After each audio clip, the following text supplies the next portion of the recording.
कौन हो तुम लोग? रुक, इसको पकड़, रुक, पकड़ इसको, पकड़ इसको, पकड़। छोड़ इसको, कोई और आ गया तो मुसीबत हो जाएगी, निकलते हैं यहाँ से।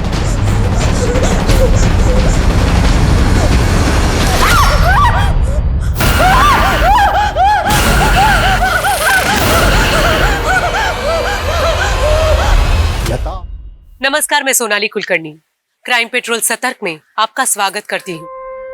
जीवन अनिश्चितताओं का खेल है। यहाँ सब कुछ अनसर्टन है। जो जैसा दिखता है वैसा होता नहीं। सवाल ही सवाल होते हैं, लेकिन हर सवाल का जवाब नहीं मिलता। ये केस एक ऐसी ही विचित्र पहेली है। दो जीते जागते इंसान, जिसमें एक की मौत पहेली बन गई और एक का जीवन पहेली बन गया। ये ऐसे रेयर केसेस में से एक है जिसको पुलिस फोर्स ज्वाइन करने वाले स्टूडेंट्स को एक चैप्टर की तरह पढ़ाया जाए तो अतिशयोक्ति नहीं होगी। दिमाग को खोल के रख देने वाला बेहद ही विचित्र केस है ये। तुम समझते क्या हो अपने आप को? मेरी लाइफ से सब एक एक करके चले गए। अकेली हो गई थी मैं। मेरा सब कुछ खत्म हो गया था, लेकिन मेरे भैया जिंदा हो सकते थे। तुम्हारी वजह से वो मर गए। एक दिन तुम्हें मारने लगेगी मेरी। उस वक्त मैं डर गया था, सच में डर गया था। वैसे इस तरह किसी की बददुआ देने में मैं ज्यादा यकीन नहीं रखता, और उस लड़की की चीखों पुकार सुनकर जहन में एक डर बैठ गया कि कहीं उस लड़की की बददुआ मुझे सच में तो नहीं लग जाएगी। यह ख्याल मेरे जहन में क्यों आ रहा था? क्या मैंने अपना फर्ज सही तरीके से नहीं निभाया था? क्या इस केस में मैंने कुछ गलतियां की थी? अगर नहीं तो यह केस मेरे जहन से उतर क्यों नहीं रहा था? वो लड़की बार बार मेरे जहन में क्यों घूमती रहती है? इस केस की तह में कुछ ऐसे खौफनाक राज थे जिन्हें सुनकर किसी की भी रूह कांप सकती है।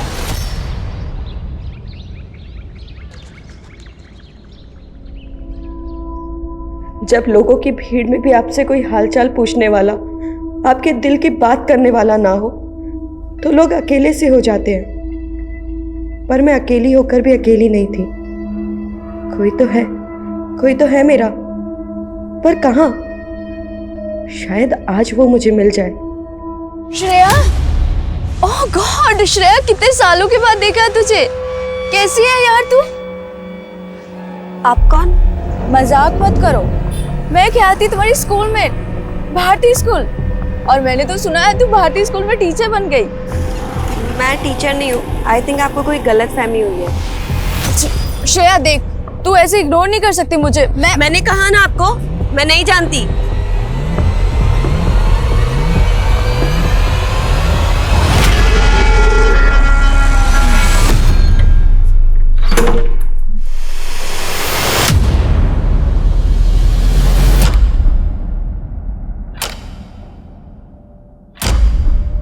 कौन है?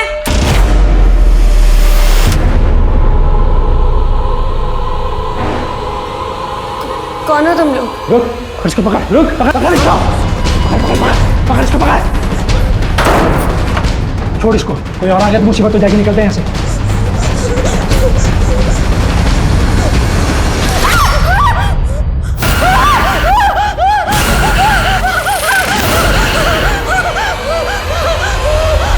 लता, आखिर कब उस मुर्दे के दर्शन करवाओगी? मैंने कोशिश की थी, लेकिन मैं क्या करूं, मैं हार गई। हारना नहीं है। तुम्हें मुझे उस मुर्दे को सौंपना है, वो भी जल्द से जल्द।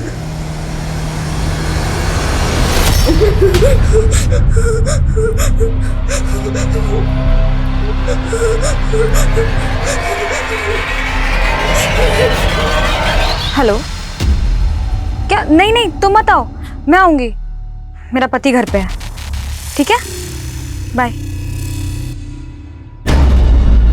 क्यों? फिर अपने एक्स के पास जा रही हो? मैं अपने एक्स के पास जाऊं या वाई के पास, तुम मुझे नहीं रोक सकते। रोक सकता हूँ, पति हूँ तुम्हारा मैं। मैंने ना तुम्हें अपनी जिंदगी में जगह दी है और ना ही अपने बिस्तर में। मेरी दौलत के लिए शादी किया ना मुझसे? तो डाइवोर्स दे दो ना, लेकिन एलिमनी मोटी देनी होगी।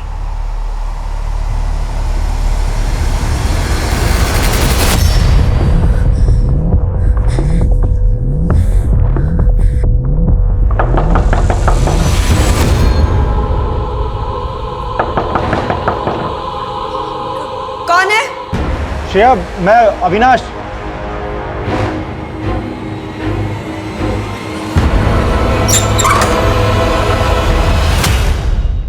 क्या हुआ श्रेया? ऐसे अचानक क्यों बुलाया?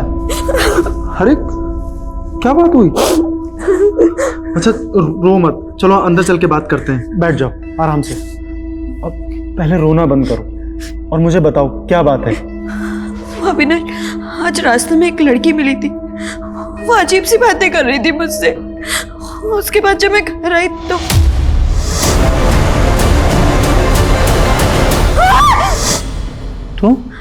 तो क्या हुआ? और कैसी लड़की? किसकी बात कर रही हो?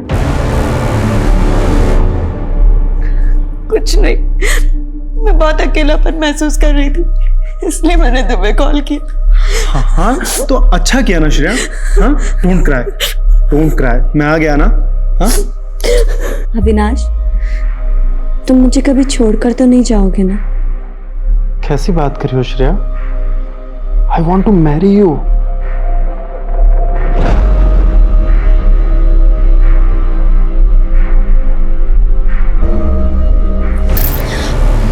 ये सब शादी के बाद। श्रेया, तुम कितने पुराने ख्यालात वाली लड़की हो, एकदम 1970s की।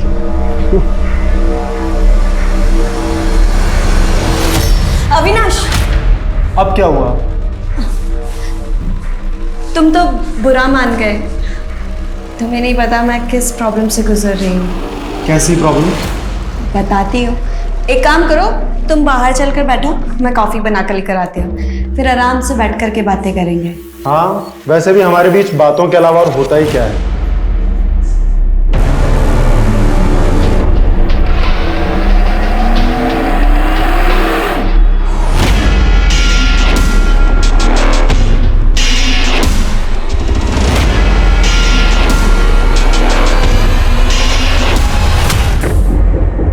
संभाल के।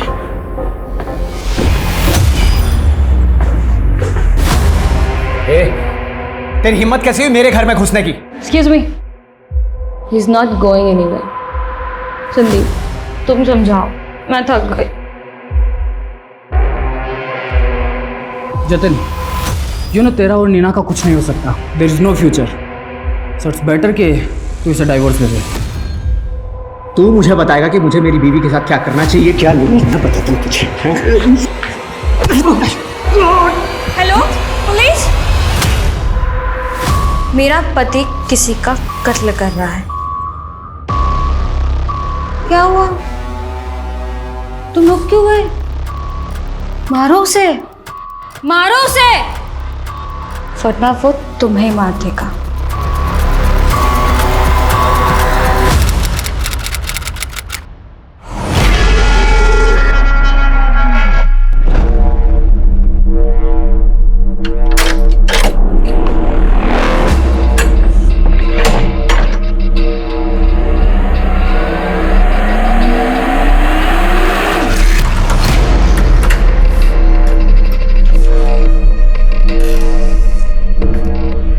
सॉरी, लेट हो गई ना। आपके लिए पिज्ज़ा लेने लग गई थी मैं। वैसे आपको पता है, अविनाश ने मुझसे मिलना बंद कर दिया है। आपको तो ये अकेलापन काटने को नहीं दौड़ता होगा ना। अब ऐसे रिएक्ट मत कीजिए, मुझे पता है आप भी अकेले हो, तभी तो हमारा रिश्ता बना है ना। ये लो, खाओ।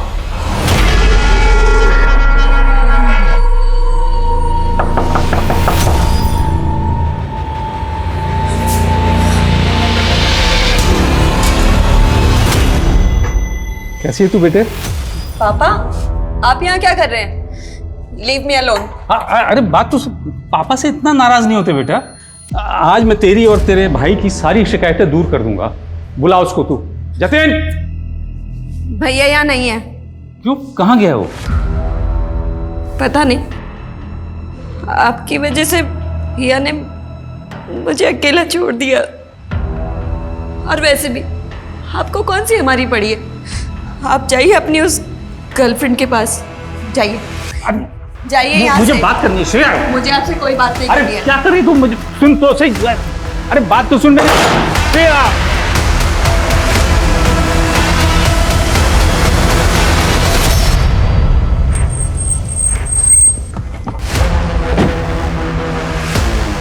सर ये मेरा बेटा जतिन है। ये अचानक कहाँ गायब हो गया कुछ पता नहीं चल रहा है।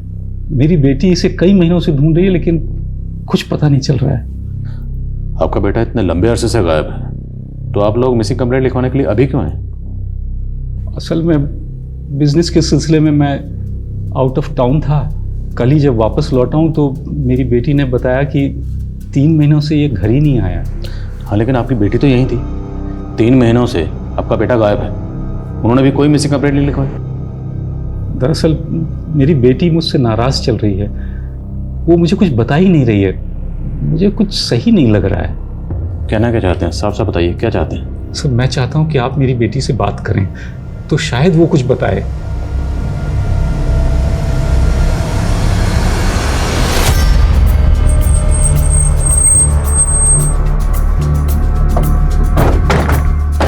आइए।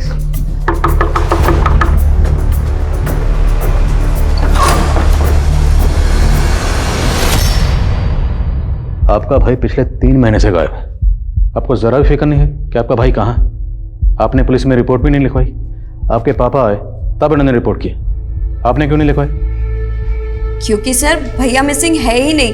ये तो इनका ड्रामा है मुझे और भैया को परेशान करने का।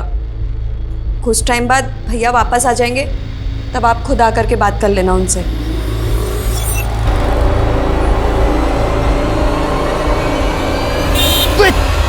अरे देख के चलाओ यार। अरे कौन हो आप? अरे लेकिन मुझे क्या? अरे हो कौन?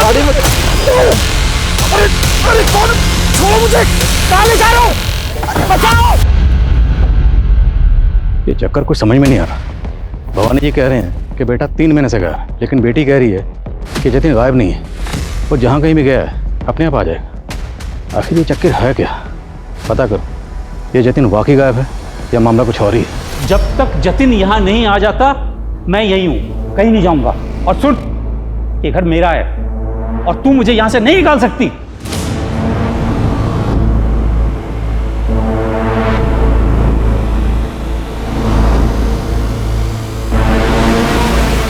मुझे सिर्फ लाश चाहिए।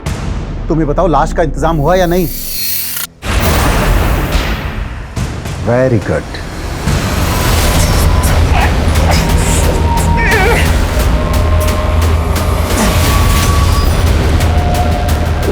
क्यों पकड़ के लाया मुझे यहाँ?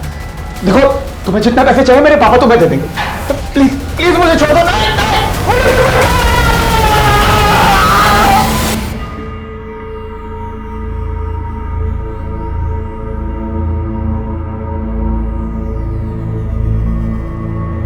ओए बंदरिया।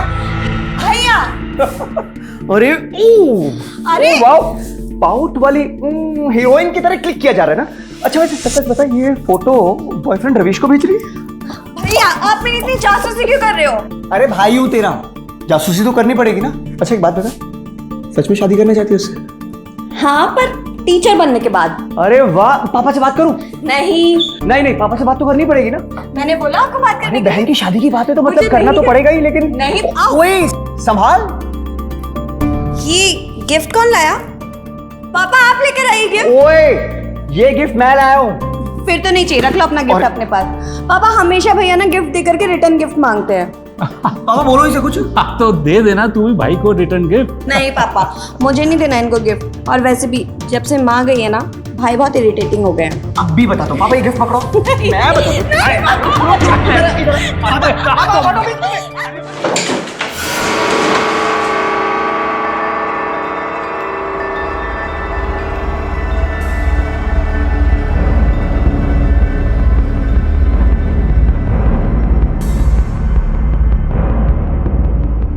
जतिन, जतिन मुझे मालूम था तू आएगा। दरवाजा खोल।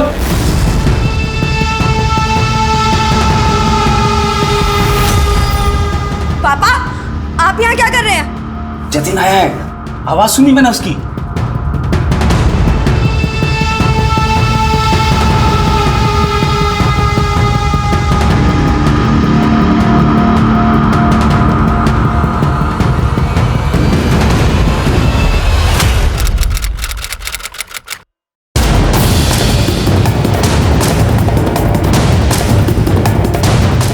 आसपास का एरिया अच्छी तरह से स्कैन करो, कुछ भी छूटना नहीं चाहिए। जैन सर, सुबह एक राहगीर ने भवानी सिंह की लाश को कार में देखा था, और ये वही भवानी सिंह है जिसने 3 दिन पहले अपने बच्चे की मिसिंग कंप्लेंट लिखवाई।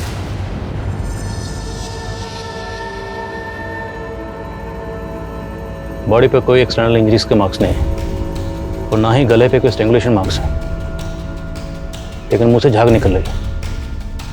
शायद मौत जहर की वजह से हुई है। और बॉडी को इस कार में लाकर यहाँ सुनसान इलाके में डंप किया गया, यहाँ पर दूर दूर तक कोई सीसीटीवी नहीं। सिविल लाइन यहाँ से 16 किलोमीटर दूर होगा। Yes sir. यहाँ आने जाने वाले रास्तों में जितने भी सीसीटीवी हैं सबकी फटाई खंगालो। मैं इनकी बेटी शिरा से मिलता हूँ। Okay sir.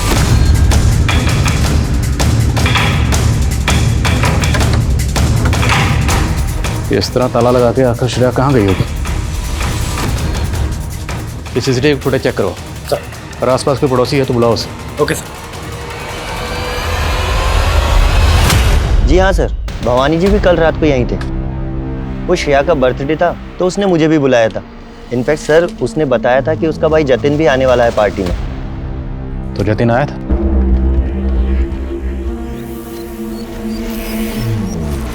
श्रेया, लगता है भैया कहीं बिजी है, इसीलिए नहीं आए। एक काम करते हैं, मैं केक कट करती हूँ। तो बर्थडे पार्टी रात को कितने बजे तक चली थी? यही कोई 10 सवा 10 बजे तक, लेकिन तब तक जतिन नहीं आया था। अच्छा, आपने जतिन को इस घर में आखिरी बार कब देखा था? सर, जतिन को देखे हुए तो एक लंबा अरसा हुआ। वो शादी के बाद से ही यहाँ से शिफ्ट हो गया था। जतिन शादीशुदा? जी हाँ सर, वो यहीं अपनी बीवी के साथ में हरिनगर में कहीं रहता है। हरिनगर में एग्जैक्टली कहाँ रहता है, कुछ आइडिया आपको? I'm सॉरी सर, ये तो मुझे कोई जानकारी नहीं। सर, आप यहाँ? हमें आपके फादर की लाश मिली है कुतुब रोड पर।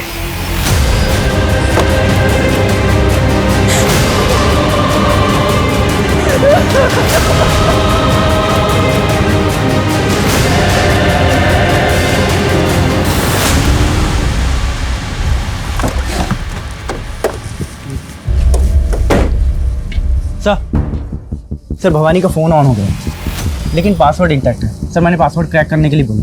और उनके घर पे जो सीसीटीवी कैमरा उसकी फुटेज? सर, वो सीसीटीवी खराब है और फुटेज का हार्ड ड्राइव भी करप्ट है। सर, ऐसा लगता है जैसे वो सीसीटीवी काफ़ी टाइम से बंद है।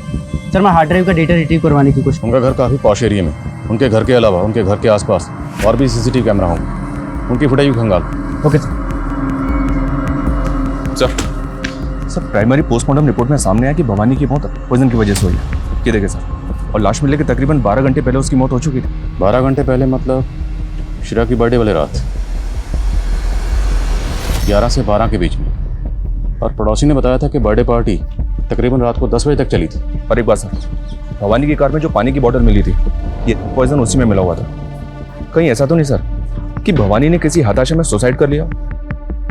देखते हैं डिटेल पोस्टमार्टम रिपोर्ट क्या कहती है। अरे एक बात समझ में नहीं आई, भवानी ने हमें ये क्यों नहीं बताया कि उनका बेटा जतिन शादीशुदा है? राइट सर, और श्रेया भी इस कंडीशन में नहीं है कि उससे इंक्वायरी की जाए। काफ़ी गहरे सदमे में है। फिर भी पता करवाता हूँ कि जतिन अपनी पत्नी के साथ हरिनगर में कहाँ रहता था। और ये भी पता करो कि पॉइजन कहाँ से खरीदा गया। भवानी एक अच्छे खासे बिजनेसमैन थे जिनकी अपने बच्चों से बनती नहीं थी। बेटा जतिन गायब कहाँ है? इस जतिन को ढूंढ। मुझे लगता है जतिन इस केस का अहम किरदार है।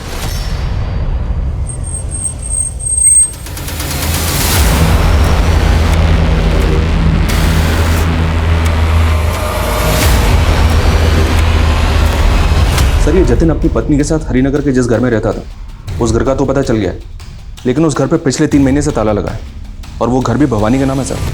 तो ये दोनों मियाँ बीवी हैं कहाँ? नेबर्स के साथ इंक्वायरी की तो पता चला कि ये दोनों 3 महीने पहले ही अलग हुए थे। 3 महीने? भवानी ने मिसिंग कंप्लेंट लिखवाते वक्त हमें बताया था कि वो 3 महीने से बिजनेस के सिलसिले में कहीं बाहर गए थे। कहाँ गए होंगे? जतिन की बीवी?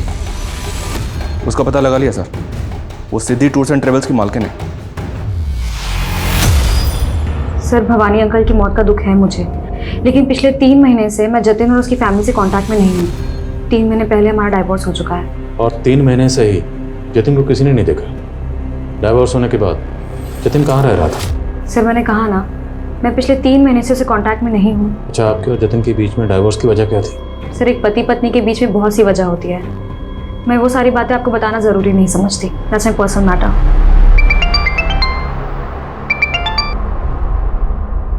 विकास, सर श्रेया के घर से थोड़ी दूर कर्नल शमशेर सिंह का घर है। सर मैंने उनके घर की सीसीटीवी फुटेज चेक की है। सर श्रेया की बर्थडे वाली रात वहाँ से एक आदमी कंबल ओढ़कर भागते हुए दिखाई दिया। सर उसी फुटेज में थोड़ी देर बाद भवानी जी की कार भी वहाँ से जाते हुए दिखाई दी। सर ऐसा लग रहा है जैसे भवानी जी उस आदमी के पीछे अपनी कार लेकर गए।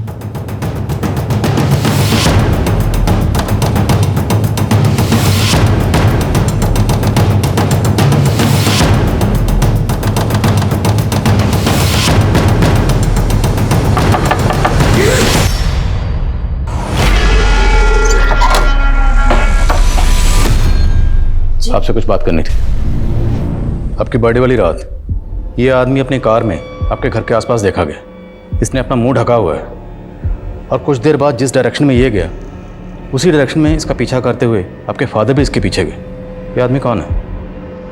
जी मुझे नहीं मालूम। आपके पापा उस रात कहाँ गए थे? वो मुझे बताकर नहीं गए। स्मेल किस चीज़ की? स्मेल किस चीज़ की? वो मैं पूजा कर रही थी तो अगरबत्ती की होगी। किस तरह तरीके से? ना धुआं अगरबत्ती का? सर उधर मेरा पूजा घर है। खड़िए सामने से, आज खड़े चलिए। सर वो पूजा घर है, आप ऐसे एंटर नहीं कर सकते हैं। अरे हम बाहर से देख रहे हैं। नहीं मैंने बोला ना नहीं। नहीं अरे मैंने मना किया ना। नहीं छोड़ो मुझे। नहीं अरे छोड़ो। नहीं तो बहुत धुआं है सर।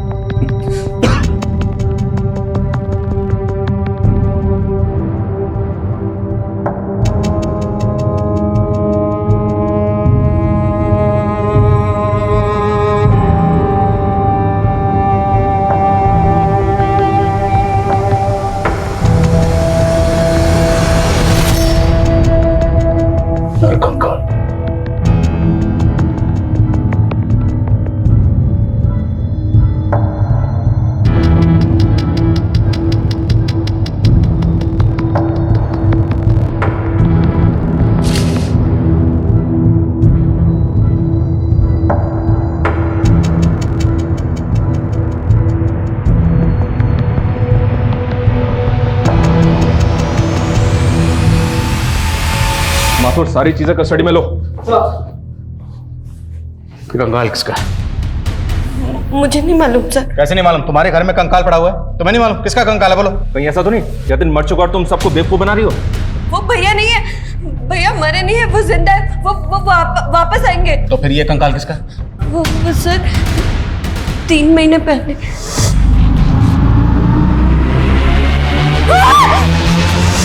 तुम कहना चाहती हो कि 3 महीने पहले 2 चोर तुम्हारे घर में आए, एक लाश को फेंका और भाग गए, और तब से ये कंकाल तुम्हारे घर में पड़ा हुआ? हाँ सर, जब मैं घर वापस लौटी तो मैंने एक लाश देखी और मैं लाश देख करके घबरा गई और बेहोश हो गई। मुझे 24 घंटे बाद होश आया। मुझे कुछ समझ नहीं आ रहा था सर, मैंने किसी को कुछ नहीं कहा। बहुत डर गई थी तुम, हैं? इसलिए तुमने किसी को कुछ नहीं बताया। लेकिन इस लाश के साथ तुम पिछले 3 महीने से रह रही हो, तब डर नहीं लगा? अपना ये नाटक बंद करो। बोलो बोलो, लाश किसकी? कहीं ऐसा तो नहीं कि तुम्ही ने अपने भाई जतिन को मार दिया? नहीं सर, सर भैया जिंदा है। तो फिर ये कंकाल किसका? बोलो बोलो, किसका कंकाल है? देखो तुम मुसीबत में फंस जाओगी, साफ साफ बता दो कंकाल किसका है।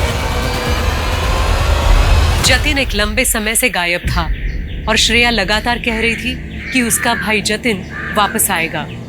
तो सवाल और भी गहरा हो रहा था कि श्रेया जिस कंकाल के साथ रह रही थी वो वाकई जतिन का कंकाल होगा या किसी और का? अगर ऐसा था तो वो कौन होगा और वो चोर कौन थे? क्या वो इस हत्या के राज सुलझा सकते थे? और जतिन और श्रेया के पिता की हत्या हुई थी या वो आत्महत्या थी? क्या श्रेया की दिमागी हालत वाकई खराब थी या वो कोई नाटक कर रही थी? ये केस कई रहस्यों में उलझता जा रहा था और इन रहस्यों का कारवां अभी थमने वाला नहीं था।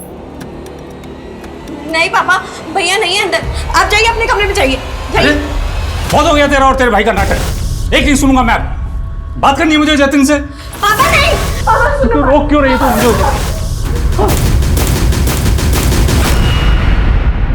आई एम श्योर सर, ये श्रेया नाटक कर रही है और अपने नाटक में हमें उलझाने की कोशिश कर रही है। उसकी वो चोरों वाली कहानी वो पक्की झूठी है सर। क्योंकि सर वो कम्बल वाला आदमी सीसीटीवी में दिखा है। उस एरिया में इंक्वायरी की तो पता चला कि वो आदमी पहले भी 2-3 बार खुद को कम्बल से लपेटे हुए वहां से जाते हुए दिखा है। और श्रेया तो उस आदमी को पहचानने से मना कर रही है। वो तो कह रही है उस आदमी को जानती नहीं। उस घर में जो हमें डॉल मिली उसमें कुछ रिकॉर्डिंग बजती है। ये लड़की कहीं किसी जादू वादू के चक्कर में तो नहीं पड़ी थी। डिटेल निकलवा इसकी। मुमकिन है ये लड़की हमसे वाकई कुछ छुपा रही है और ये अपने पिता भवानी की मौत का राज भी जानती है। राइट सर, बस ये जतिन के गायब होने का राज समझ में नहीं आ रहा है, क्योंकि वो लगातार इस बात को बोल रही है वो स्केलेटन जतिन का नहीं है। एक काम करो, उस कंकाल का डीएनए भवानी के डीएनए से मैच करवा के देखो। कंफर्म हो जाएगा कि जतिन वाकई कहीं गायब है या वो कंकाल जतिन का है।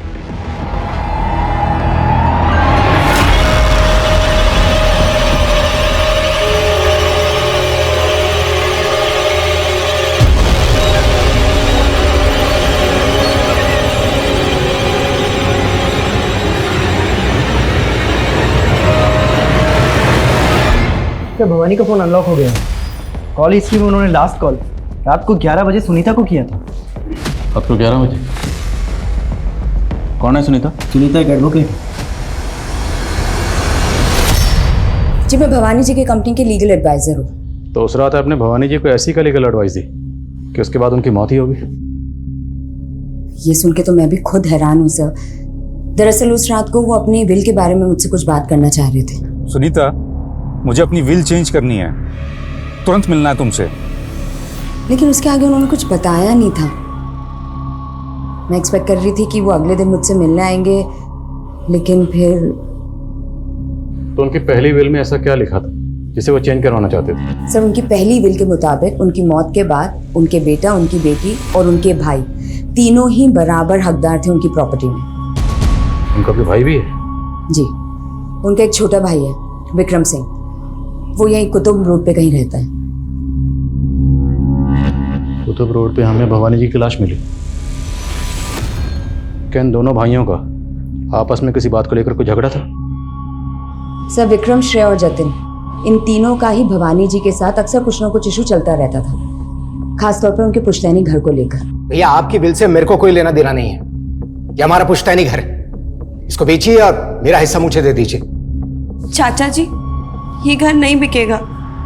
इस घर से हमारी माँ की यादें जुड़ी हुई है। इसके अलावा और मैं कुछ नहीं जानती सर। पता करो, ये भवानी का भाई विक्रम कुतुब रोड पे कहाँ रहता है? Yes sir.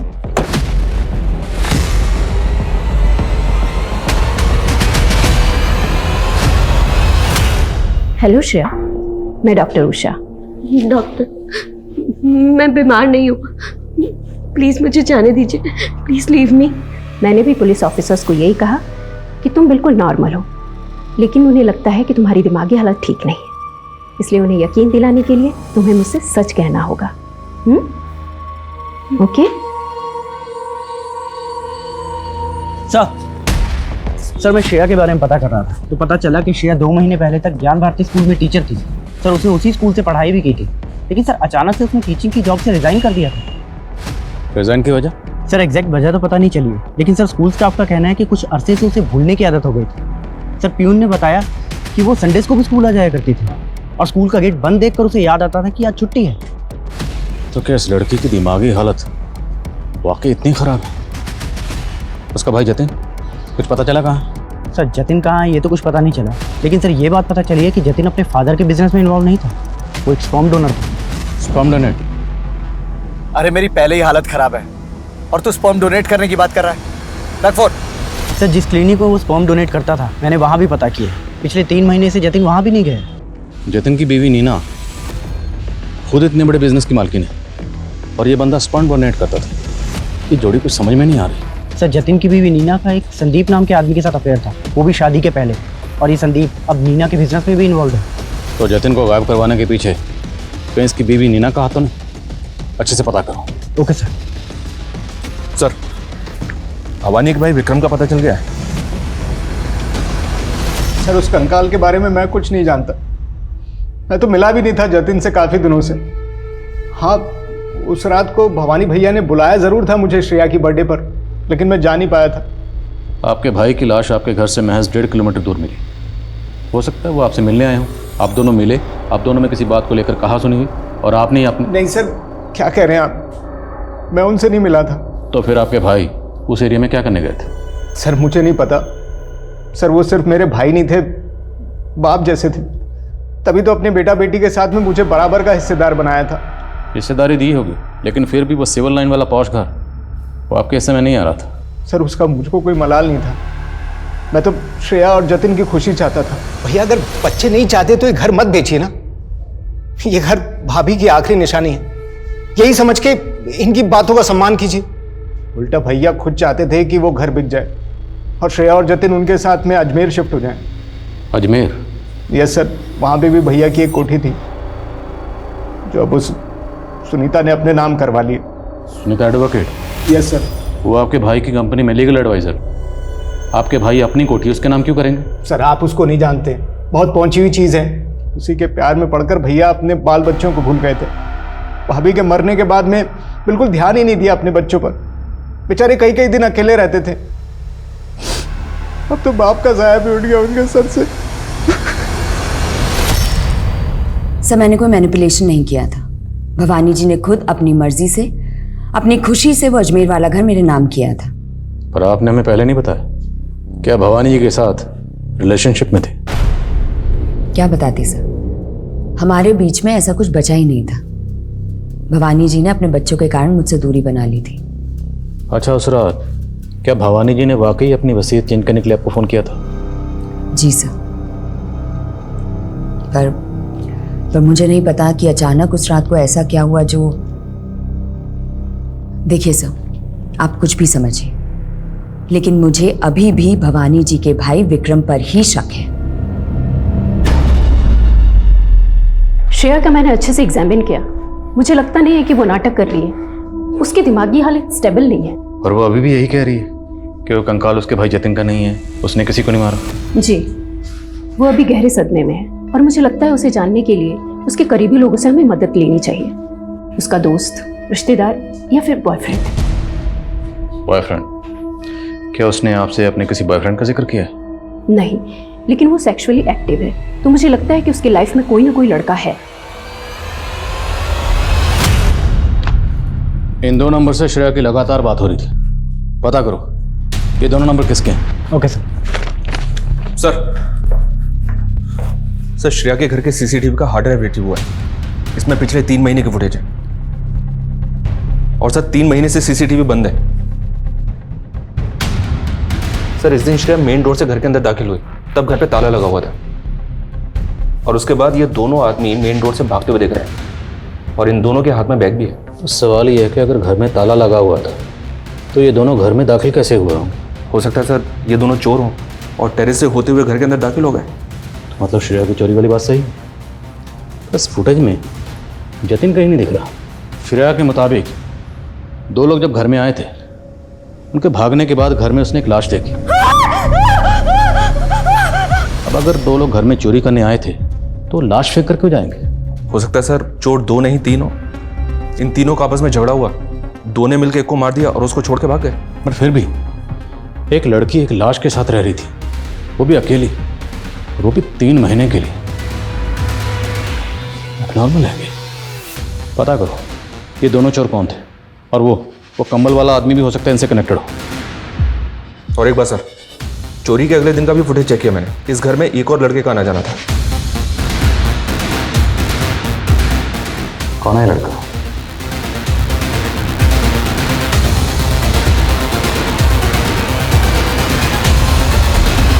सर मैंने उन दोनों चोरों का पता कर लिया है जिन्होंने श्रेया के घर में चोरी की थी। ये दोनों सोनू और बंटी नाम के हिस्ट्री शीटर हैं और चोरी और फरेब के आरोप में एब्सकॉन्डिंग है। लेकिन सर इन दोनों से कनेक्टेड जो तीसरा चोर है उसका पता नहीं चल रहा है। खबरों को काम पे लगाओ, ढूंढो ने। अब इन चोरों से ही हमें इस केस के ताले की चाबी मिलेगी। सर आपने जिन 2 नंबर्स के बारे में पता करने के लिए कहा था, मैंने उनके बारे में पता किया। ये देखिए सर, उनमें से एक नंबर इस अविनाश का है और एक इस रविश का। ये अविनाश तो वही है ना जो हमें श्रेया के घर के सीसीटीवी फुटेज में दिखा था? जी सर, एनआईसी पुलिस स्टेशन बुला लिया है। लेकिन सर ये रविश 3 महीने पहले कनाडा शिफ्ट हो गया। 3 महीने पहले? इस केस में 3 महीने का चक्कर क्या है? जतिन गायब हुआ 3 महीने पहले, जतिन के फादर 3 महीने से टूर पर थे, और अब ये रविश ये 3 महीने पहले कनाडा शिफ्ट हुआ। सर मैं श्रेया का दोस्त अविनाश हूँ। मैं पहले उससे मिलने उसके घर जाता था। लेकिन काफ़ी टाइम पहले ही हम दोनों का ब्रेकअप हो गया था। तो जब तुम श्रेया से मिलने उसके घर जाते थे तो वहाँ एक लाश थी, तुमने उस लाश को कभी नहीं देखा? लाश? कैसी बात कर रहे हैं सर? तो तुम कहना चाहते हो तुम्हें उस लाश के बारे में कुछ नहीं पता, तुमने कभी नहीं देखी उस लाश को? नहीं सर, मैंने कभी कोई लाश नहीं देखी। तुम्हारा श्रेया से ब्रेकअप क्यों हुआ? सर उसके बहुत मूड स्विंग्स होते थे सर। कभी लगता था वो मुझसे बहुत प्यार करती और कभी लगता था कि वो मेरी होकर भी कभी मेरी नहीं हो पाएगी। सर वो मुझे कभी समझ ही नहीं आई। तो बिना समझे उसके साथ फिजिकल रिलेशन बना लिया? क्या बात कर रहे हैं सर? वो तो मुझे कभी अपने नज़दीक भी नहीं आने देती थी। ये सब शादी के बाद। कि रविश कौन है, जानते हो उसे? हाँ सर रविश तो श्रेया का एक्स बॉयफ्रेंड था। श्रेया ने बताया था मुझे, और उन दोनों के ब्रेकअप के बाद वो कनाडा शिफ्ट हो गया था।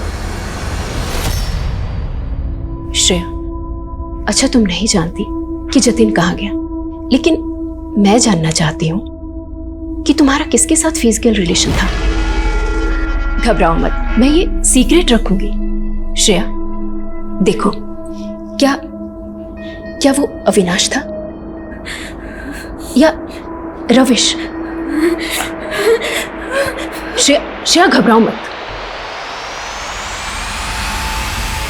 सर हमने ये तो कंफर्म कर लिया कि रविश कनाडा में है, लेकिन श्रेया से जैसे ही हमने फिजिकल रिलेशन की बात की तो वो डरने लगी। कहीं ऐसा तो नहीं सर कि स्कूल में श्रेया को कोई मोलेस्ट करता था और जिसकी वजह से परेशान होकर उसने स्कूल से रिजाइन कर दिया? हाँ, लेकिन इन सब बातों का श्रेया के घर में जो कंकाल मिला उससे या उसके भाई जतिन से क्या कनेक्शन? फिर भी स्कूल में सर एक बात पता चली है सर। मुझे लग रहा है कि इस बात का हमारे केस से कोई कनेक्शन हो सकता है। माथुर बात तो बताओ। सर जिस दौरान श्रेया के घर से चोरों को भागते हुए देखा गया था सर, उसी दौरान मौर्जुरी से एक लाश भी गायब हुई थी। कहना क्या चाहते हो? सर हो सकता है कि किसी ने वो लाश चुरा कर श्रेया के घर पे डंप कर दी हो। राइट सर, लाश को वहाँ पे डंप करना एक प्लान भी हो सकता है श्रेया को फंसाने के लिए, और इस काम के लिए सोनू और बंटी जैसे दो चोरों का इस्तेमाल किया गया। ये दोनों चोर हैं कहाँ? कोई लीड? नहीं सर, उन दोनों का तो कुछ पता नहीं चला, लेकिन नीना के बॉयफ्रेंड संदीप के कॉल रिकॉर्ड्स में इस बलराम नाम के हिस्ट्री शीटर का नंबर मिला है। सर ये बलराम काफी टाइम से एब्सकॉन्डिंग है। सर मुझे नहीं पता सर जतिन कहाँ है सर मुझे नहीं पता सर मैं सच बोल रहा। तो नीना जी, सब पता लगा लिया हमने। आपका जो बिजनेस है उसमें इन्वेस्टमेंट थी भवानी की। भवानी मतलब आपके ससुर। आपके ससुर की इन्वेस्टमेंट थी तो जाहिर सी बात है उसमें आपके शौहर जतिन का भी हक होगा। ससुर अब रहा नहीं, जतिन गायब है, तो उस बिजनेस की अकेली मालकिन कौन है? आप कहना क्या चाहते हैं? आपका जो बॉयफ्रेंड है ना संदीप, उसने सब कह दिया, सब बता दिया कि कैसे बलराम के जरिए जतिन को किडनैप करवाया था, और वो सब हुआ था आपके इशारे पर। सर मेरे और जतिन की शादी बस एक डील थी। जतिन के बाप को लगता था कि मुझसे शादी करके उनका स्पर्म डोनर बेटा सेटल हो जाएगा, इसलिए मैंने भी बिजनेस में इन्वेस्टमेंट की शर्त रख दी उनके सामने। पहले जतिन उसमें बराबर का पार्टनर था, उसके बाद जब बिजनेस सेटल हुआ तो मैंने जतिन को डाइवोर्स दे दिया। डाइवोर्स पेपर पे ज़बरदस्ती साइन करवाया, जतिन बाहर, पूरा बिजनेस आपका। सर लेकिन उसके बाद बलराम ने जतिन को छोड़ दिया था। हमें लगा था कि वो हमसे डर गया है, इसलिए पुलिस के पास भी नहीं गया। सर मुझे नहीं मालूम कि उसके बाद वो कहाँ गायब हो गया। गायब हो गया या गायब करवा दिया? सर मैं सच कह रही हूँ, मुझे नहीं मालूम जतिन कहाँ है। सर जनकपुरी की वो मॉर्चरी जहाँ से लाश गायब हुई थी, उस मॉर्चरी की इंचार्ज लता सिंह नाम की एक औरत है जिस पर उस लाश को गायब करने का आरोप लगा था। लता ने जनकपुरी पुलिस को बयान दिया सर कि उसने लाश गायब करके योगराज नाम के बाबा को दी थी, और ये बाबा इतना पावरफुल है कि जनकपुरी पुलिस उस पर कोई एक्शन नहीं ले पाई। लेकिन इस योगराज का श्रेया जतिन से क्या कनेक्शन? सर मैंने उनके चाचा विक्रम सिंह से बात की, उसने बताया कि योगराज बाबा एक टाइम पे श्रेया की माँ का गुरु हुआ करता था।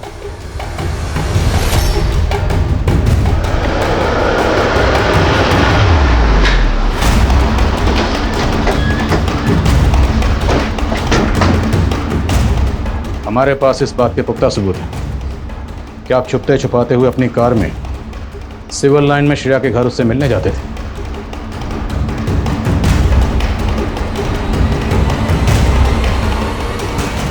आप श्रेया से मिलने उसके घर क्यों जाते थे? मैं वहां श्रेया के भाई जतिन को जिंदा करने जाता था। What? जतिन मर चुका है? हाँ, श्रेया मेरी शिष्या की बेटी थी। एक दिन वो मेरे पास आश्रम में आई थी। बाबा जी, मेरी माँ का अटूट विश्वास था आप पर। उसने मेरे भाई को मार दिया। आपका तो पुलिस, पॉलिटिशियन सबसे संबंध है। आप प्लीज मुझे। इसके चक्कर में क्यों पड़ना श्रेया? तू जानती भी है मैं तेरे भाई को जिंदा भी कर सकता हूँ। मैंने उसे उम्मीद की किरण दिखाई थी। श्रेया ने क्या बताया था? उसके भाई जतिन को किसने मारा था? वो उसने नहीं बताया, पर मैं वहां श्रेया के भाई जतिन को जिंदा करने के रिचुअल्स पूरे करने जाता था।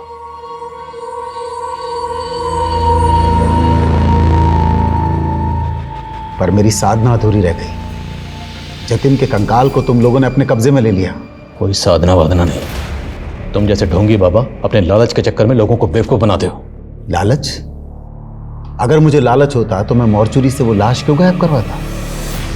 वो लाश कहाँ? उसे तो मैं जिंदा करके ही दुनिया के सामने लाऊंगा। मेरी शक्ति को पहचानो, मेरे चेले बन जाओ। तुम्हें इंस्पेक्टर से डीआईजी बनवा दूंगा। मैं इंस्पेक्टर से डीआईजी बनूंगा या नहीं बनूंगा ये तो बात की बात है, लेकिन इतना तय, तुम्हारा ट्रांसफर यहां से सीधे जेल होगा।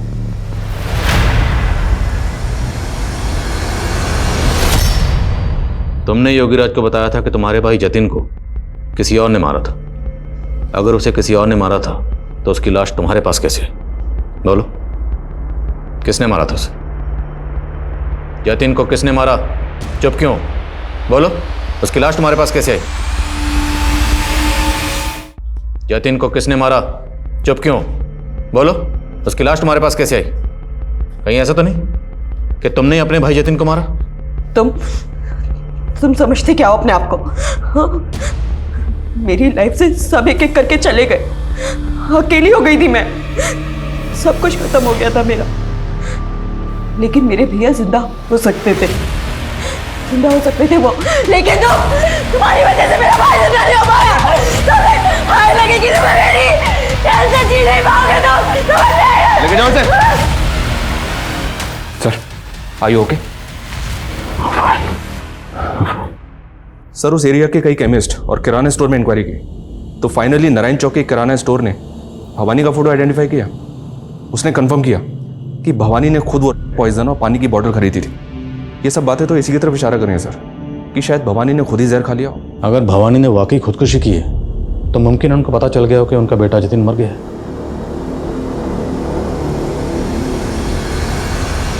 और अगर मारने वाली खुद उसी की बेटी हो तो इस बात से दुखी होकर कोई भी बाप सुसाइड कमिट कर सकता है सर।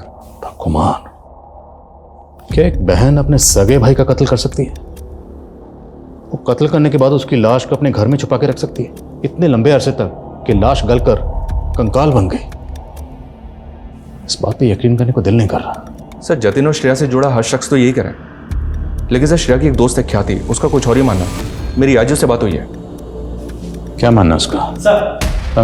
सर, अभी भी पता चला है कि ललितपुर पुलिस ने बंटी और सोनू दोनों को अरेस्ट कर लिया। एक दुकान में लूट कर रहे थे दोनों को यहाँ हाजिर करो। साहब, हम मानते हैं हम काफी टाइम पहले गए थे उस घर में चोरी करने, लेकिन हमने किसी का मर्डर नहीं करा।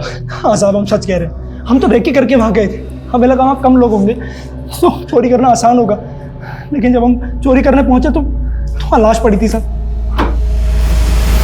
भाई,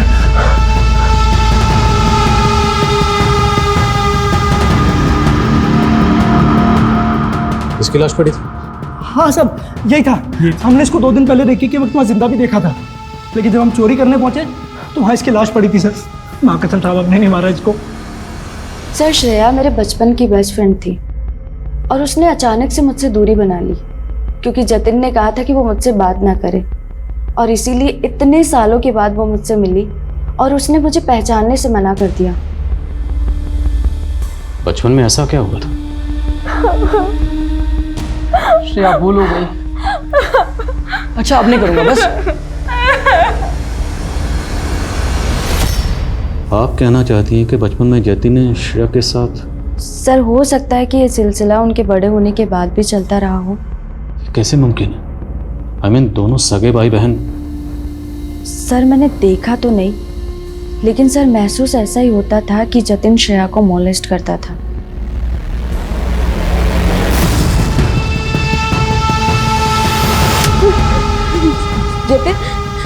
नहीं, मेरे पास मत आओ। नहीं, हाथ मत लगाना मुझे।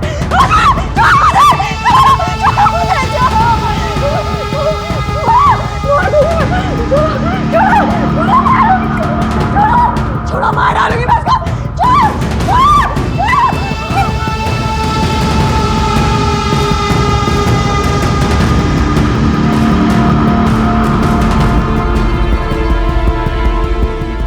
दोष मेरा भी है। सिर्फ अपनी जिंदगी में इतना कुछ सहती रही और मैं दोस्त होते हुए भी उसकी तकलीफ नहीं समझ पाया। सर, आपकी थ्योरी जो भी हो, लेकिन जतिन वाकई ऐसा होता तो श्रेया को तो उससे नफरत हो जानी चाहिए थी, लेकिन वो चाहती थी कि वो जिंदा हो जाए और उसके लिए वो ड्रामा भी कर रही है। तो मुमकिन है कि वाकई जतिन ने श्रेया के साथ बचपन में कुछ गलतियां की और वो उन गलतियों को बार बार दोहरा रहा होगा और श्रेया उसे उन गलतियों को माफ़ करने के लिए, उनको सुधारने के लिए बार बार मौका दे रही होगी। जतिन तो शायद शादी करके अपनी ज़िंदगी में आगे बढ़ गया हो, पर शायद श्रेया नहीं बढ़ पाई। हालांकि उसकी ज़िंदगी में रविश और अविनाश जैसे 2 लड़के आए, पर उसने किसी को भी अपने नज़दीक नहीं आने दिए। और दूसरी तरफ जतिन जब शादी में धोखा खाने के बाद वापस आया तो हो सकता है उसने श्रेया के साथ फिर से वही गलतियाँ, वही गुनाह दोहराने की कोशिश की। एक ऐसा गुनाह जिसकी कोई माफ़ी नहीं। श्रेया दरवाजा खोल, श्रेया दरवाजा खोल दे।